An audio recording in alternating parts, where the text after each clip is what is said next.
E nós voltamos agora a falar de vacinação, porque nesse mês de abril acontece a campanha Abril Azul. Com o aumento recente da recusa dos pais, diversas crianças ficam sem tomar as vacinas. De acordo com uma pesquisa recente, mais de 45% dos pais se sentem preocupados com a possibilidade de efeitos adversos de algumas vacinas.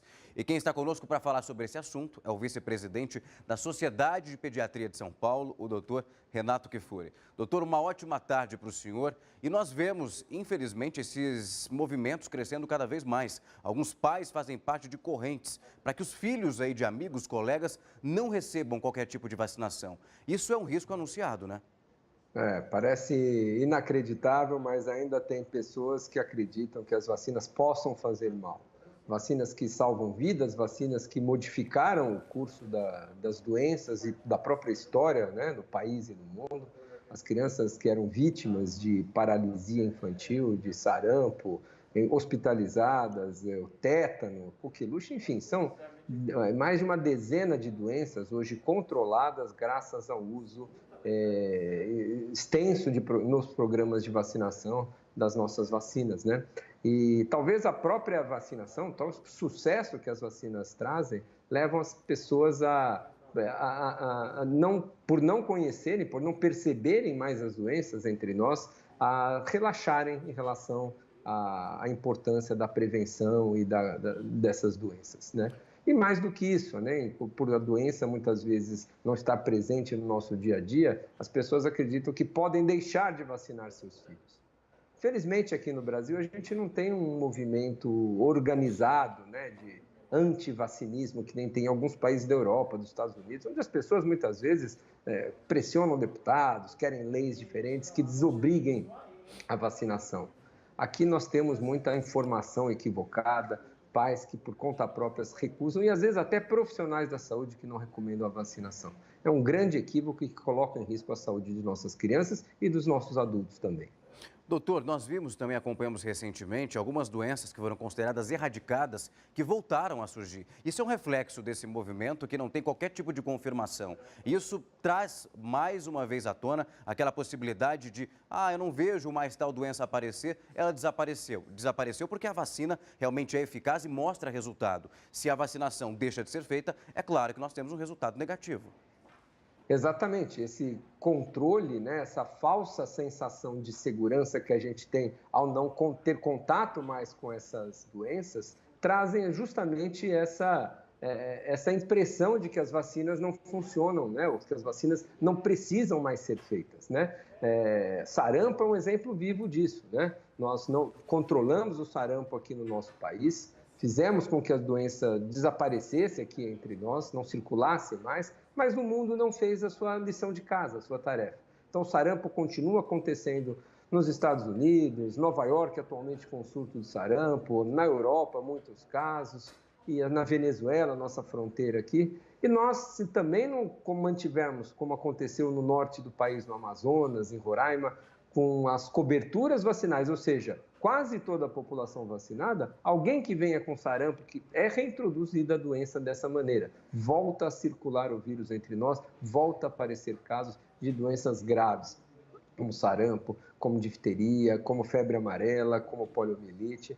Então, essa sensação que às vezes as vacinas trazem de segurança, de não percepção de que a doença está ocorrendo, ela mesma acaba sendo a causa principal das pessoas relaxarem, os profissionais da saúde não recomendarem de maneira tão enfática, não cobrar dos seus pacientes, né, a carteira de vacinação em dia, e a insegurança em vacinar. O medo da reação do evento adverso passa a ser maior do que o medo da doença. Então, é a campanha que a Sociedade de Pediatria de São Paulo faz em relação a essas vacinas, este alerta de eu confio, eu cuido, eu vacino minhas crianças, meus filhos, porque é muito importante ter as vacinas em dias e mantermos nosso país com essas doenças controladas. Doutor, uma dúvida. Essas vacinas que não são dadas aí nessa primeira fase da infância, caso nesse período de crescimento dessa criança, elas podem ser tomadas em outro período ou não? Elas são realmente essencialmente, precisam ser dadas naquela época? Algumas vacinas são desenvolvidas para doenças que acometem mais as crianças. Então, a vacina de rotavírus contra diarreias, a vacina de pneumonias, são doenças que têm uma incidência muito maior na infância e, portanto, devem ser feitas nos primeiros anos de vida, até 5 anos de vida, geralmente a grande maioria das vacinas é dada. A partir dessa idade, o calendário da criança mais velha, do adolescente, também tem muitas dessas vacinas. Então, quem não sabe se tomou uma vacina ou perdeu uma vacina da infância, deve tomar várias. Então, hepatite B, a vacina do tétano, a vacina da coqueluche, as vacinas próprias do adolescente, o HPV, a vacina da meningite. Existe um calendário para cada faixa etária. E um calendário também de recuperação, né, que a gente chama, para aqueles que estão com vacinas em atraso. Então, vamos checar as carteiras de vacina, atenção com o calendário, com as vacinas recomendadas para cada faixa etária. Se porventura desconhece, não sabe se tomou a vacina, perdeu a carteirinha, vamos tentar resgatar essas informações nas unidades de saúde onde foram vacinados. E a informação de que se tomou ou não tomou não for adequada, nós vamos tomar vacina de novo. Não há nenhum problema em revacinar quem já tomou uma dose anterior. O importante é ter certeza que as vacinas estão em dia. E você tocou num assunto importante também, que é a questão da vacinação dos mais velhos, né, dos adultos, sarampo está aí, nós precisamos todos estar vacinados. As vacinas são disponíveis gratuitamente no Programa Nacional de Imunizações. Qualquer unidade de saúde vacina contra sarampo, hepatite B, tétano, febre amarela, todos os adultos e nossas crianças e adolescentes principalmente. São os grupos mais vulneráveis aí para desenvolver essas doenças e que merecem toda a nossa atenção. Doutor, o senhor tocou num ponto que é bem polêmico, que muitos pais alegam reações após esse processo de vacinação. Essa conversa já pode ser feita ali com o médico. Eu imagino que se apresenta qualquer tipo de reação, a vacina só é aplicada na pessoa depois de um estudo devidamente feito e com possibilidade de algum tipo de reação ser apresentada. Essa preocupação para que os pais deixem de acreditar nessa possibilidade, muitos alegam que a criança não fica bem, ou então no caso de uma vacina adulta, a gente falou de gripe agora há pouco, tem gente dizendo que depois de tomar a vacina fica ruim, não sabe se isso é um efeito psicológico, enfim. Essas reações que são apresentadas algumas vezes, elas já são previstas? As vacinas, como qualquer outro medicamento, pode eventualmente ter efeitos colaterais, né? Então, a gente toma, às vezes, um remédio, tem dor de cabeça, tem mal-estar, pode ficar com algum sintoma decorrente da vacinação ou do medicamento que a gente usa. As vacinas, em geral, a grande parte dos efeitos colaterais ou dos eventos adversos da vacinação são aqueles locais. Então, no local da injeção, ficar dolorido, ficar vermelho, ficar um pouco inchado, isso acontece em mais ou menos 20% dos vacinados. Algumas outras reações, do tipo febre, dor de cabeça, mal-estar, 1 ou 2 dias após a vacinação, pode acontecer também. Esses eventos também são esperados e são eventos transitórios, que nós chamamos, leves e transitórios. Você tem uma febre, o seu filho tem uma febre após uma vacina, é esperado, às vezes, dependendo da vacina, e às vezes até em 30% das vezes, 3 em cada 10, 4 em cada 10, às vezes tem febre com uma vacinação. Esses são eventos que nós já conhecemos, autolimitados, ou seja, vão desaparecer sozinhos, não trazem nenhuma sequela, nenhum prejuízo, muito diferente das doenças contra as quais a gente está prevenindo. Então, para quem tem dó do filho que vai tomar uma vacina porque vai ter febre, ele tinha que ter dó da doença, do filho ficar paralítico, de ter uma meningite, de ficar com uma sequela para o resto da vida, de ter um problema do sarampo. O sarampo é uma doença que provoca morte. Então, essas vacinas, quando elas são testadas e desenvolvidas e aprovadas e utilizadas em larga escala em programas do mundo inteiro, preconizadas pela Organização Mundial da Saúde para uso nos calendários de praticamente todos os países do mundo. São vacinas extremamente seguras, extremamente confiáveis e a gente precisa ter essa informação muito clara, porque às vezes com receio de ter uma febre, ter um mal-estar, deixa a criança vulnerável, deixa a criança suscetível a desenvolver uma doença bem mais grave. E um dos principais mitos que você tocou no assunto, eu acho que é o que mais a gente ouve falar em relação à vacina de gripe causando doença, né? Esse talvez seja um dos grandes mitos criados, das inverdades criadas em relação às vacinas de uma maneira geral. A vacina de gripe ela é feita com fragmentos do vírus morto. Então, o vírus morto, ele é segmentado, esquartejado, são pequenas frações do vírus morto que são lavados depois num detergente para ser colocados na vacina e que vão fazer parte da composição da vacina. Então, o que a gente injeta quando faz uma vacina de gripe não tem matéria viva, não tem vírus ali vivo, não tem nada capaz de causar doença em ninguém. Então é um grande equívoco. As pessoas às vezes tomam vacina, pegam um resfriado ali 2, 3 dias e imputam esse resfriado à vacina que tomou ali 2, 3 dias. Quantos de nós, vacinando ou não vacinando contra a gripe hoje, vamos ter um resfriado essa semana seguinte? Muitos de nós.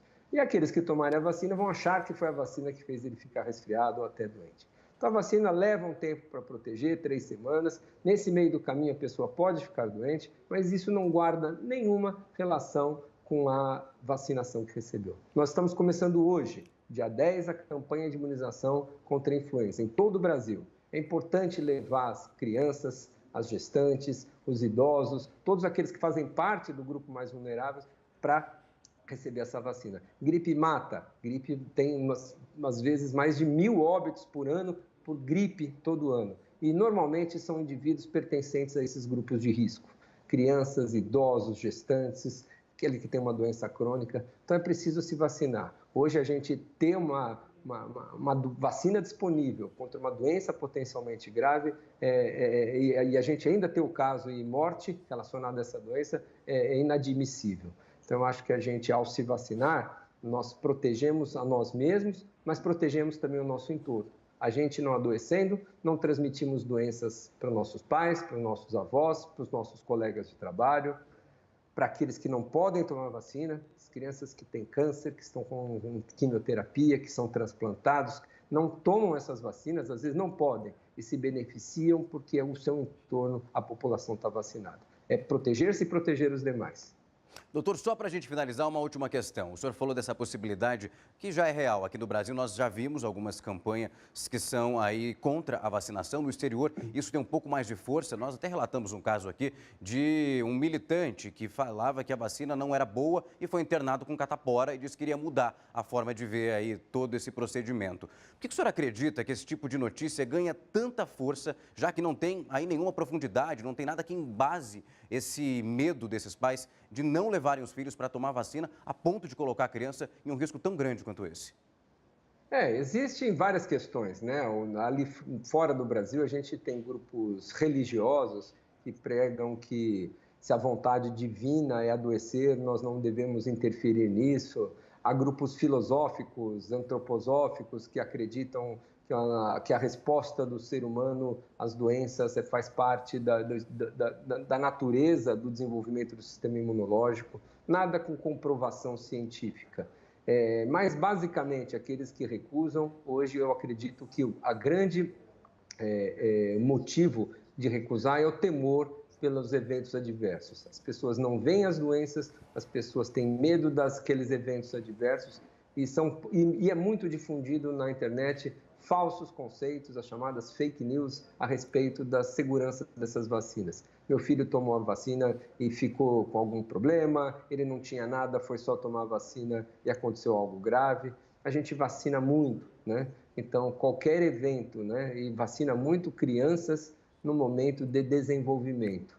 Então, qualquer doença que a criança tiver, por exemplo, no primeiro ano de vida, muito provavelmente ela recebeu uma vacina recentemente. E os pais vão relacionar a doença que ele desenvolveu com a vacina que ele tomou há 15 dias, uma semana, 3 dias ou até 24 horas atrás. Quando, na verdade, essas coincidências são só de tempo, né? Temporais, não há uma causa, isso traz muita insegurança.